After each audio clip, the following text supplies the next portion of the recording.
بسم اللہ الرحمن الرحیم۔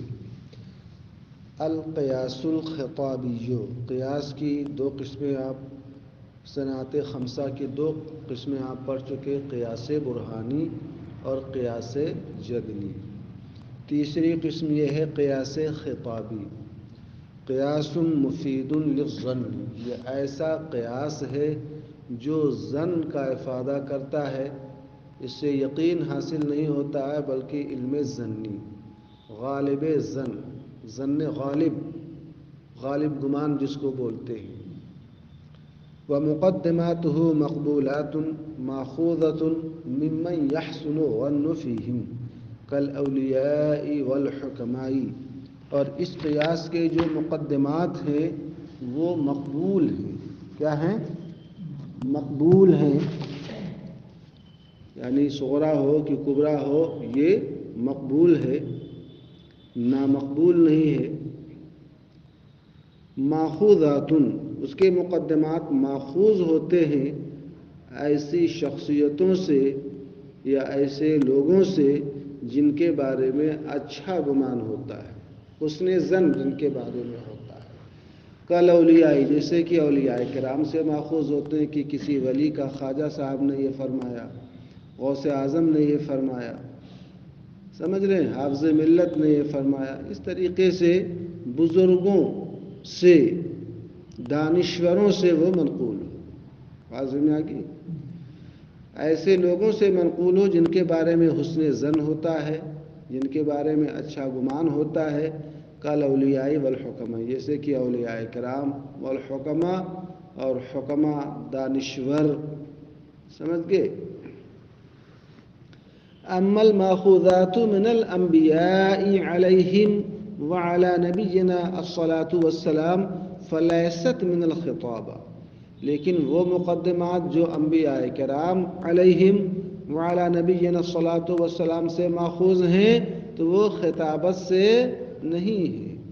انبیاء کو جو ہوتا ہے، انبیاء کا خواب بھی جو ہوتا ہے وہ رؤیا صادقہ ہوتا ہے، سچا خواب ہوتا ہے، وہ الہام ربانی ہوتا ہے، وحی الہی ہوتا ہے، وحی ربانی ہوتا ہے، سمجھ رہے ہیں، وہ القاء ربانی ہوتا ہے، وہ کشف من عند اللہ ہوتا ہے۔ سمجھ گئے کہ نہیں سمجھ گئے؟ وہاں پر شیطان کے وسوسے کا گزر نہیں ہوتا ہے۔ اگر وہاں بھی وسوسے شیطانی کا گزر ہو تو پھر انبیاء میں اور غیر انبیاء کے اندر، نبی میں اور امتی میں کوئی فرق نہیں رہ جائے گا۔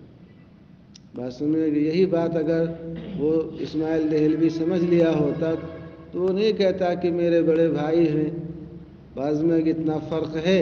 انبیاء کی شان یہ ہوتی ہے کہ ان کا خواب بھی جو ہوتا ہے وہ سچا خواب ہوتا ہے، اور رب العالمین ان سے براہ راست خطاب فرماتا ہے، انبیاء کے سوا کسی کی یہ شان نہیں ہوتا ہے۔ بعض میں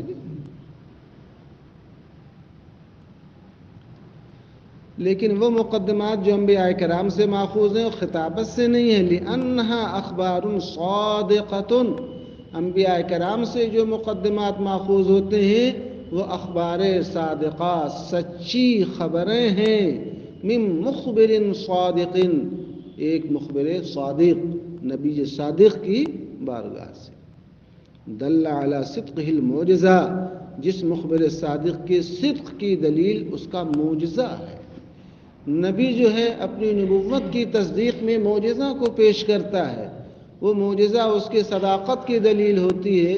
نبی صاحب معجزہ ہوتا ہے، اور غیر نبی جو ہوتا ہے وہ صاحب معجزہ نہیں ہوتا ہے۔ یہی اگر جان لیتا تو سمجھ میں آتا کہ نبی میں اور غیر نبی میں کتنا فرق ہے۔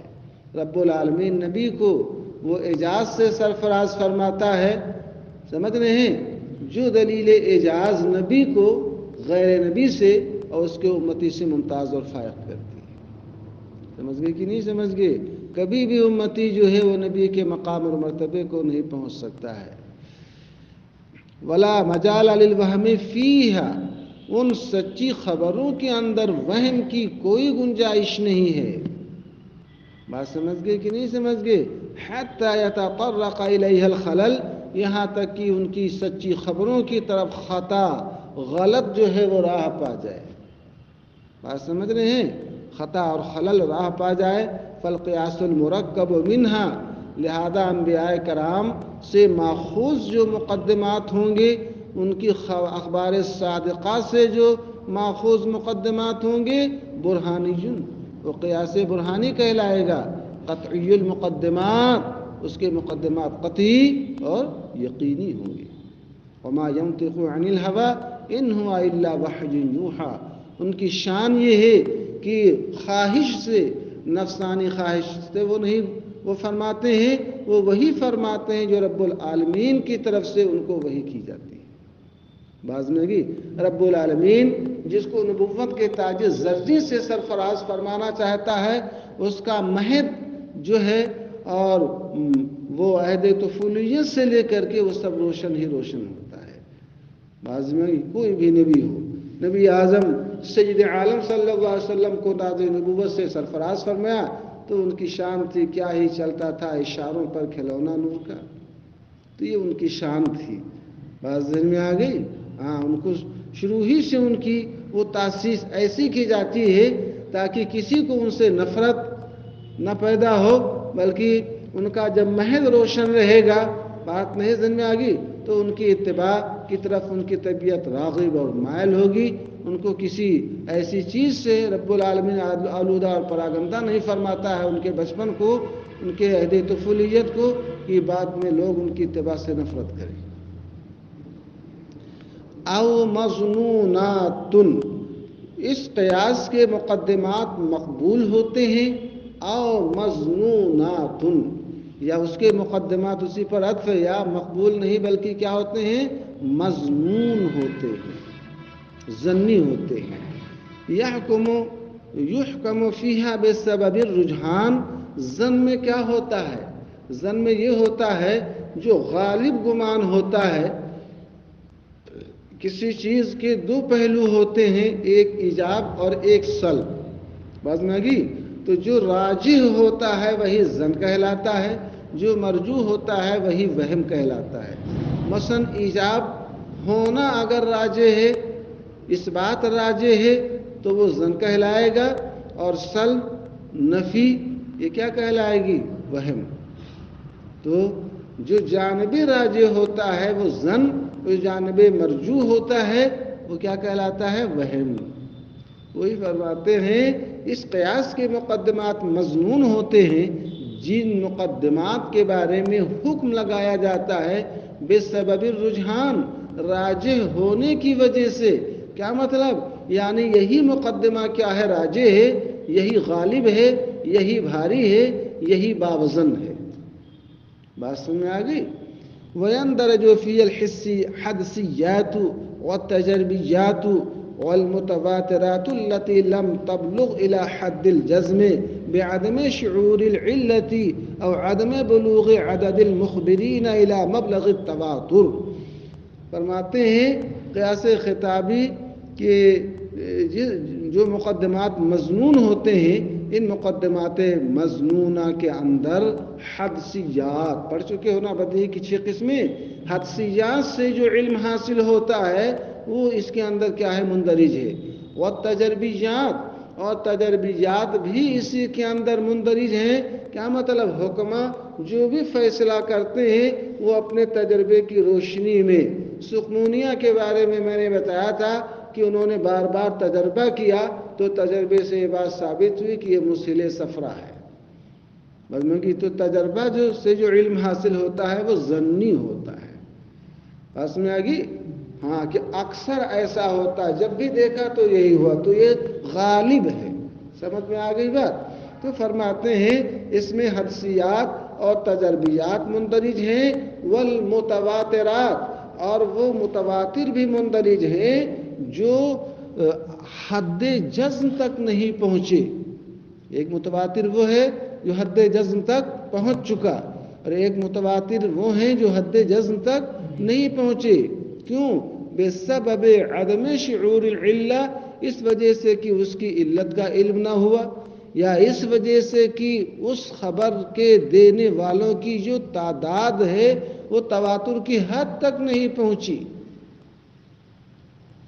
ظاہر سی بات ہے مخبرین کی تعداد اگر حد تواتر تک پہنچ جائے تو اب کذب پر ان کا اتفاق عقل محال نہ جانے گی تو وہ یقین کا افادہ کرے گی. تو وہ متواترات جو حد جزم تک عدم شعور علت کی وجہ سے یا مخبرین کی تعداد تواتر کی حد تک نہ پہنچنے کی وجہ سے حد جزم تک نہ پہنچی.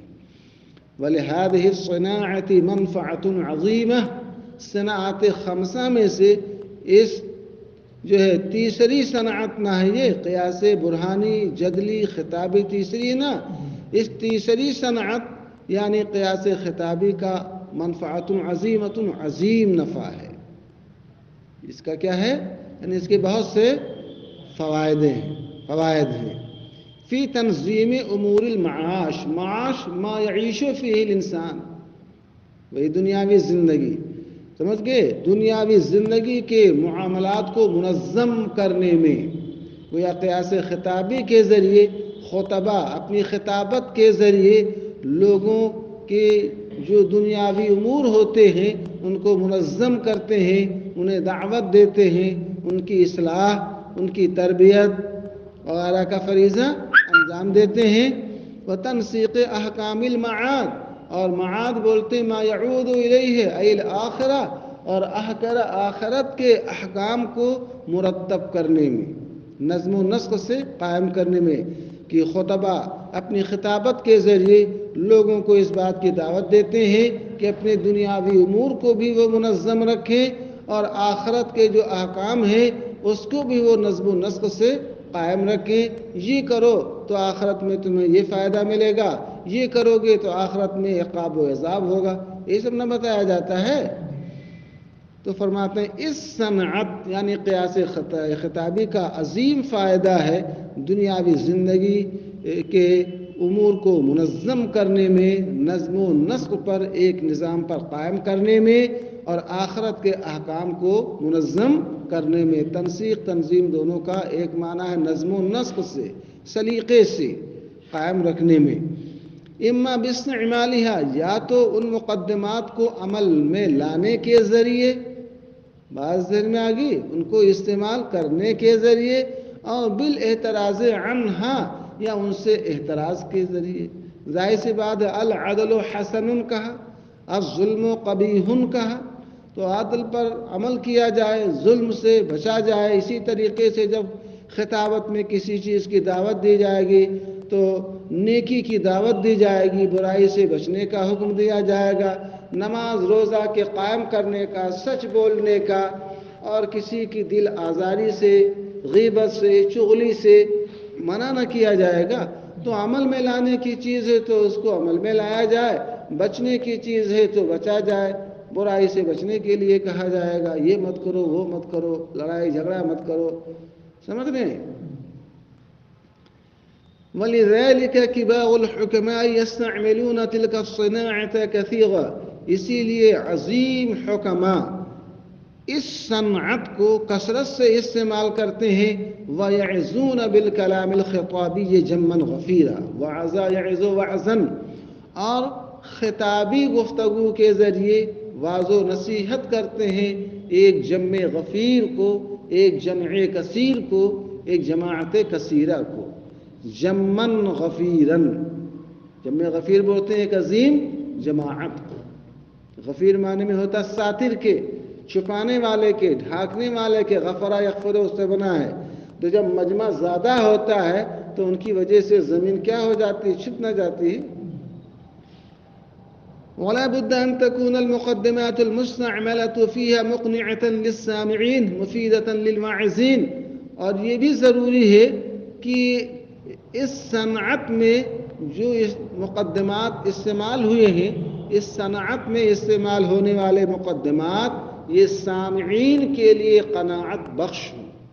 سامعین کے لیے کیا ہوں یعنی ایسا خطاب کریں جس سے سامعین جس پر کیا کریں اکتفا کریں اور واعظین کے لیے کیا ہوں واعظ کرنے والوں کے لیے فائدہ مند ہوں. فصل اب قیاس شعری بعض میں آگی تین ہو گیا. چوتھا یہ ہے قیاس شعری قیاس معلف من المخیلات الصادقة اب الکاذبة، قیاس شعری یہ ایسا قیاس ہے جو قضایا مخیلہ سے مرکب ہو، ایسے قضایا سے مرکب ہے جو قضایا تخییلی ہیں. کیا ہیں؟ بازی میں آگئی. ایک تو ہوتا ہے شک، ایک ہوتا ہے خیال، ایک ہوتا ہے وہم. شک کے اندر تو یہ ہوتا ہے کہ ہونا اور نہ ہونا دونوں کیا ہوتا ہے، اس میں برابر ہوتا ہے. وہم میں ایک راجح ہے تو وہ ظن کہلاتا ہے، اور مرجوح ہے بعض دن میں آ گئی تو وہ کیا کہلاتا ہے؟ مرجوح ہے تو اس کو وہم کہتے ہیں. اور خیال کے اندر یہ ہوتا ہے نہ تو اس کے دونوں جانب برابر ہوتے ہیں، نہ ان میں سے دونوں جانبوں میں سے کوئی ایک راجح اور نہ ہی کوئی مرجوح ہوتا ہے. بات سمجھ گئے؟ تو قضایا مخیلہ سے مرکب ہو، وہ قضایا مخیلہ صادقہ ہوں یا کاذبہ، بس میں گی. اور وہ کاذبہ چاہے محال ہوں یا ایسے ممکن ہوں المؤثرۃ فی النفس، جو دل کے اندر اثر انداز ہوں. بات سمجھ میں آگئی؟ کبھی کبھی سچی باتیں وہ کہہ دی جاتی ہیں، کبھی جھوٹی باتیں بھی، مگر یہ ہے کہ اس کا دل پر کیا پڑتا ہے؟ گہرا اثر پڑتا ہے. قبضاً و بسطاً، دل کے اوپر وہ اثر انداز ہوں. کس اعتبار سے؟ قبض و بسط کے اعتبار سے. یہ کبھی وہ فرحت انگیز ہے تو اس سے آدمی کو انبساط اور انشراح صدر حاصل ہوگا. کبھی وہ غم انگیز ہے، غمناک ہے، اندوہگی اور اندوہناک ہے تو اس سے انسان کیا ہوگا؟ وہ غمگین ہوگا. سمجھئے؟ تو دل پر وہ اثر انداز ہوں قبض و بسط کے اعتبار سے، بسط و کشاد کے اعتبار سے، یا غم اور خوشی کے اعتبار. قبض کا مطلب جس سے طبیعت میں انقباض پیدا ہو جائے، بعض میں آگئی، یعنی انبساط، خوشی اور مسرت، شادمانی زائل ہو جائے. اور بسط کا مطلب یہ طبیعت کھل جائے، باغ ہو جائے. سمجھ رہے ہیں؟ اور طبیعت شگفتہ ہو جائے، چہرے پر شگفتگی کے، خندہ روئی کے آثار نمایاں ہوں، مسرت کی لکیریں ظاہر ہوں. بسط کا مطلب یہ ہوتا ہے. اور قبض تو قبض ہی سے بنا ہے. جب آدمی کو قبض ہوتا ہے تو ویسے اس کی طبیعت اچھی نہیں رہتی. واضح میں آگئی؟ وہی تو قبض کا معنی بسط، اور بسط کا معنی کشاد، بسط و کشاد کے اعتبار سے. کبھی طبیعت شگفتہ ہوتی ہے اور کبھی طبیعت کیا ہوتی ہے؟ وہ غمناک ہوتی ہے. وَلِلنَّفْسِ مُتَابَعَةٌ لِلتَّخْيِيلِ، اور نفس جو ہے وہ تخیل کی متابعت کرتا ہے، اس کی اطاعت اور فرما برداری کرتا ہے.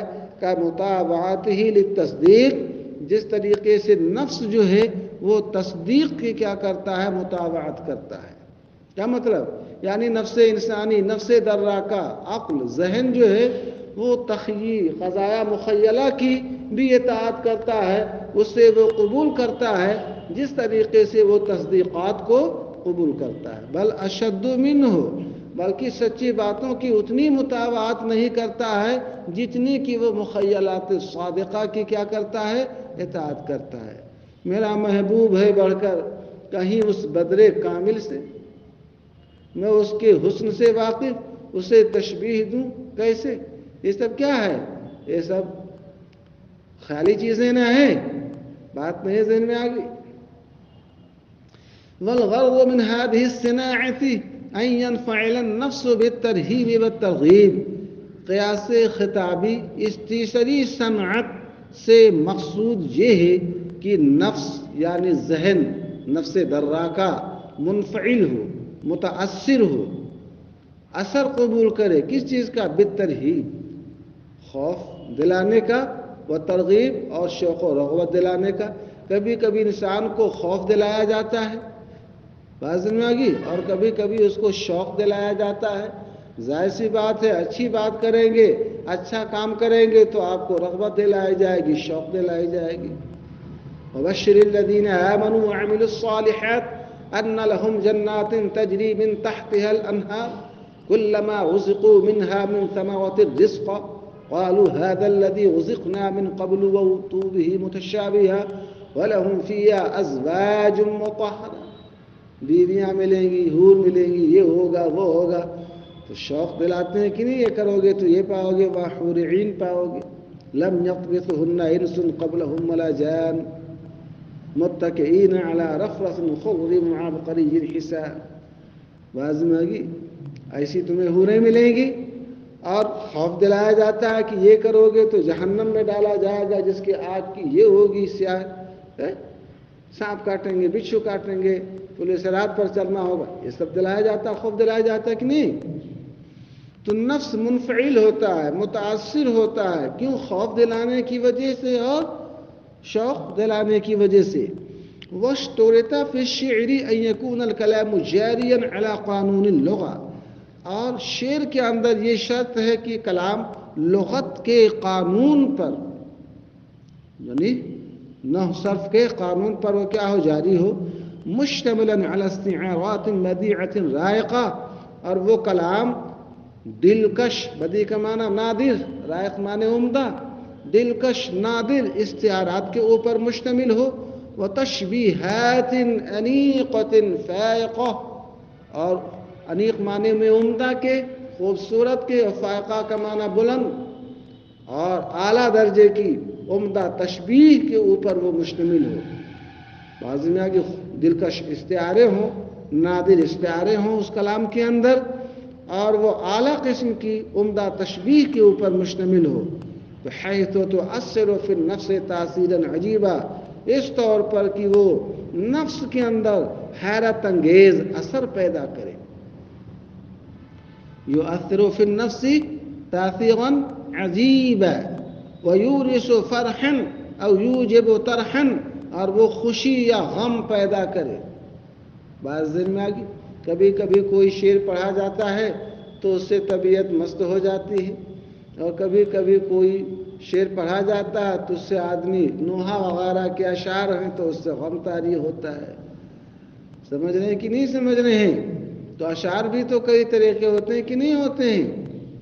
بعض ذہن میں آگی ومن ثم لا يجوز فيه استعمال الاولیات الصادقہ، اسی وجہ سے قیاس شعری کے اندر اولیات صادقہ، بدیہی اولی ہے نا، اولیات سنات بدیہی اولی، اسی وجہ سے قیاس شعری کے اندر اولیات یعنی بدیہی اولی جو صادق ہے اس کا استعمال جائز نہیں ہوتا ہے، بلکہ اس میں زمین و آسمان کے قلابے ملائے جاتے ہیں. بعض میں کہاں محبوب، کہاں بدر کامل.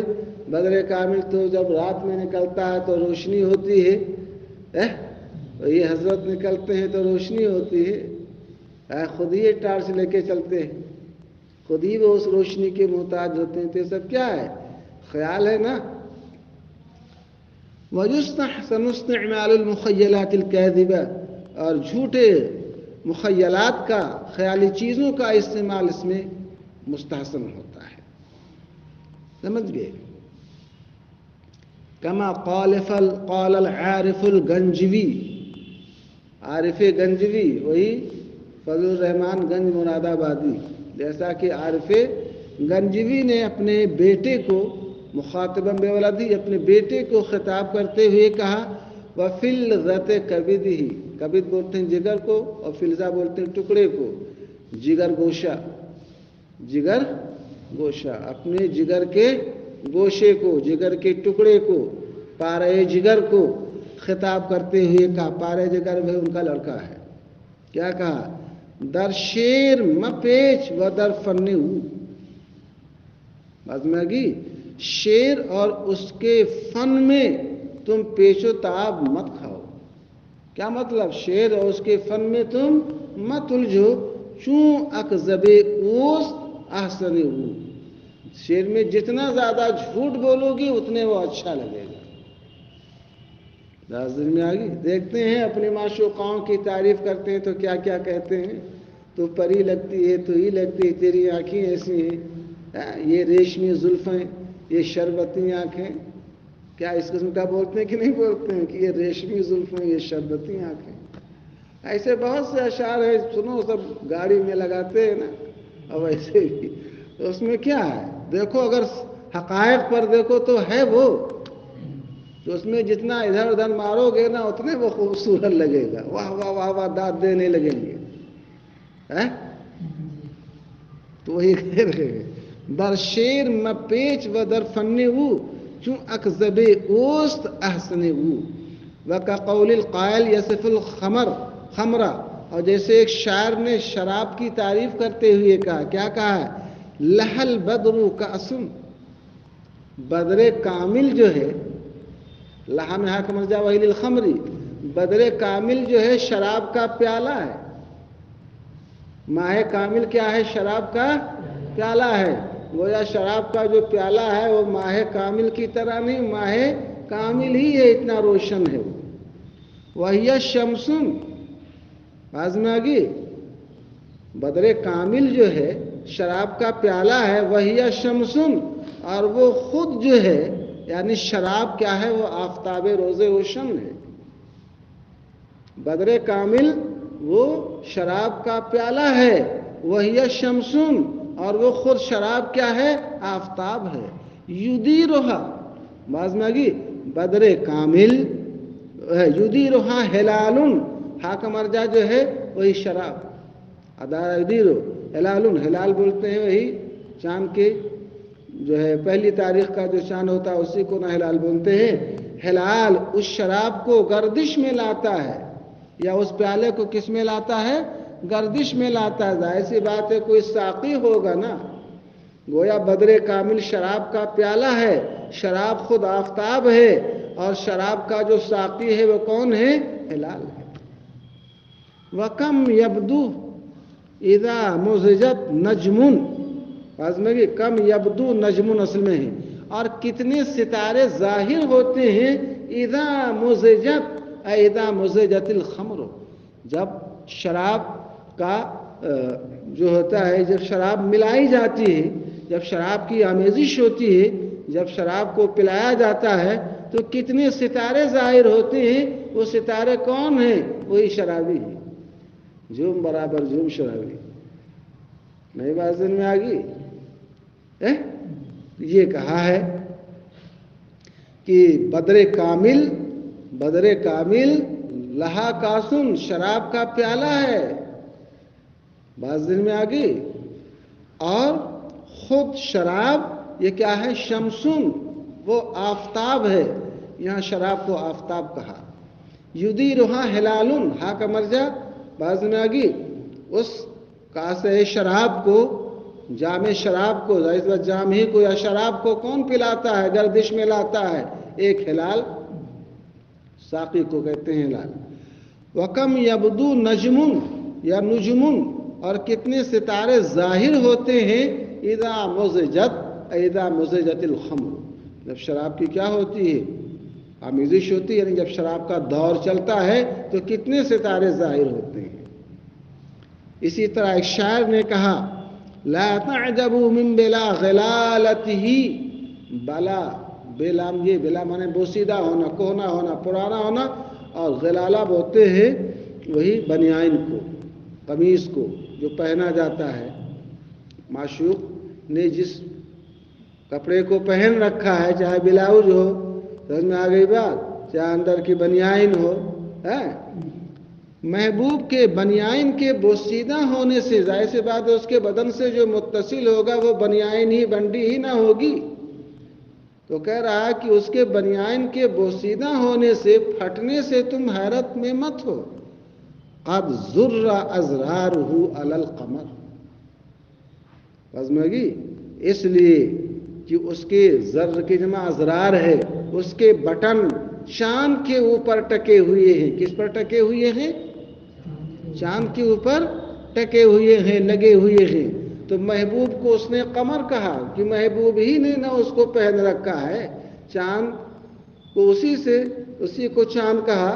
گویا چاند کے جو قریب ہوتا ہے، نئی بات ذہن میں آگئی، تو وہ وہاں پر بوسیدگی اور کوہنگی، وہاں کے فضا سے آلودہ ہونے کی وجہ سے یہ ہوتا ہے.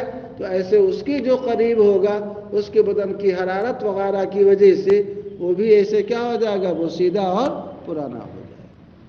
تو یہاں پر محبوب کو کس سے تشبیہ دیا؟ وہ قمر سے. گویا وہ قمر حقیقی سے تشبیہ دیا کہ جیسے قمر حقیقی کے جو قریب ہوتا ہے تو اس کی حرارت وغیرہ کی وجہ سے وہاں پر بوسیدگی کہنگی آ جاتی ہے، تو ایسے یہ بنیان بھی گویا قمر حقیقی کے اوپر وہ پہنا دیا گیا ہے، اس کو پہنا دیا گیا ہے جس پر وہ بٹن لگا دیے گئے ہیں، تو اگر وہ ہو جائے تو حیرت کی کوئی بات نہیں۔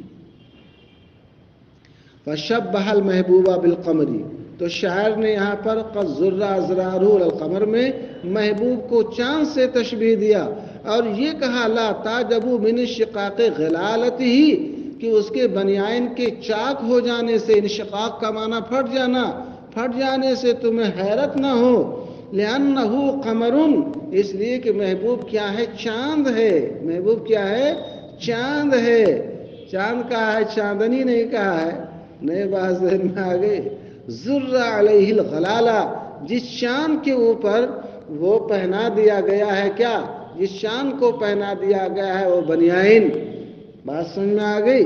وَكُلُّ قَمَرٍ كَذَلِكَ، اور جو چاند ایسا ہو، یعنی جس چاند کے اوپر وہ ڈال دیا گیا ہو کوئی بنیان، فَغَلَالَتُهُ تَنشَقُّ، تو اس کے بنیان چاک ہو جائے گی، پھٹ جائے گی، نتیجہ کیا دے گا؟ غلالت المحبوب تنشق، تو محبوب بھی جب وہ چاند ہی ہے تو اس کی بھی بنیان چاک ہو جائے گی۔ بات سمجھ گئے کہ نہیں سمجھ گئے؟